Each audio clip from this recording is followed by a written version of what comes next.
Hello friends, welcome to the Aroma Eats.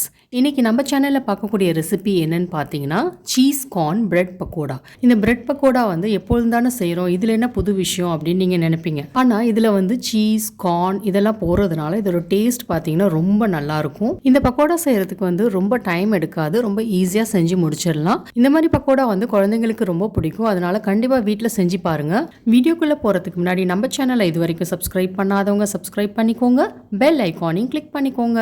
இப்போ ஸ்டஃபிங்க்கு தேவையான பொருட்கள் பார்த்துடலாம். ஒரு பவுலில் 1 கப் அளவு சீஸ் எடுத்துக்கோங்க. கொஞ்சம் நிறைய வேணும் அப்படின்னா கொஞ்சம் எக்ஸ்ட்ரா சேர்த்துக்கலாம். 1 கப் அளவு ஸ்வீட் கார்ன், இது பாயில் பண்ணாமல் அப்படியே தான் எடுத்திருக்கேன். இதில் மிளகுத்தூள் 1/4 teaspoon, oregano 1/2 teaspoon, chilli flakes 1/2 teaspoon, உப்பு 1 டீஸ்பூன் இதெல்லாம் சேர்த்து நல்லா கலந்து விட்டுக்கலாம். அப்படியே வந்து பட்டும் படாமல் கிண்டி விட்டுக்கோங்க. அடுத்து பேட்டருக்கு தேவையான பொருட்கள் பார்த்துடலாம். கடலை மாவு 1 கப்பு, அரிசி மாவு 1/4 கப்பு, உப்பு 1 டீஸ்பூனு, 1 டேபிள் ஸ்பூன் தனி மிளகாய் தூள், அப்புறம் சோம்புத்தூள் இதெல்லாம் சேர்த்து நல்லா கலந்து விட்டுக்கலாம். இதில் சில்லி பவுடருக்கு பதிலாக சில்லி ஃப்ளேக்ஸ் கூட போட்டுக்கலாம். நல்லா கலந்து விட்டதுக்கப்புறம் இஞ்சி பூண்டு பேஸ்ட்டு 1 டேபிள் ஸ்பூனு, அப்புறம் தண்ணி தேவையான அளவு சேர்த்து மிக்ஸ் பண்ணிக்கலாம். தண்ணி கொஞ்சம் கொஞ்சமாக சேர்த்து கலந்து விட்டுக்கோங்க. அட் அ டைம் நிறைய தண்ணி ஊற்றுனீங்கன்னா பேட்டர் வந்து ரொம்ப தண்ணி ஆகிடும். பாருங்கள், இந்த மாதிரி கன்சிஸ்டன்சியில் இருக்கணும், ரொம்ப திக்காகவும் இல்லாமல் ரொம்ப தண்ணியாகவும் இல்லாமல் இருக்கணும் இந்த மாதிரி. அடுத்து ப்ரெட்டுக்குள்ளே ஸ்டஃபிங் பண்ணிடலாம். அதுக்கு நான் ப்ரௌன் ப்ரெட் தான் எடுத்திருக்கேன், நீங்கள் வந்து ஒயிட் ப்ரெட் கூட எடுத்துக்கலாம். ப்ரெட்டோட எட்ஜஸை வந்து கட் பண்ணிவிட்டு ஒரு 2 டேபிள் ஸ்பூன் அளவு ஸ்டஃபிங் வச்சு லைட்டாக ப்ரெஸ் பண்ணிவிட்டு அதுக்கு மேலே வந்து இன்னொரு ப்ரெட் வச்சு மூடி வச்சிடலாம். இதே மாதிரி எல்லா ப்ரெட்டுக்குள்ளேயும் ஃபில்லிங் வச்சு ரெடி பண்ணி வச்சுக்கலாம். இந்த ஸ்டஃபிங் வச்சு ஒரு 6 செட் ஆஃப் ப்ரெட் வந்து செய்யலாம். இப்போ ப்ரெட்டும் ரெடி ஆகிடுச்சு, மாவும் ரெடி ஆகிடுச்சு.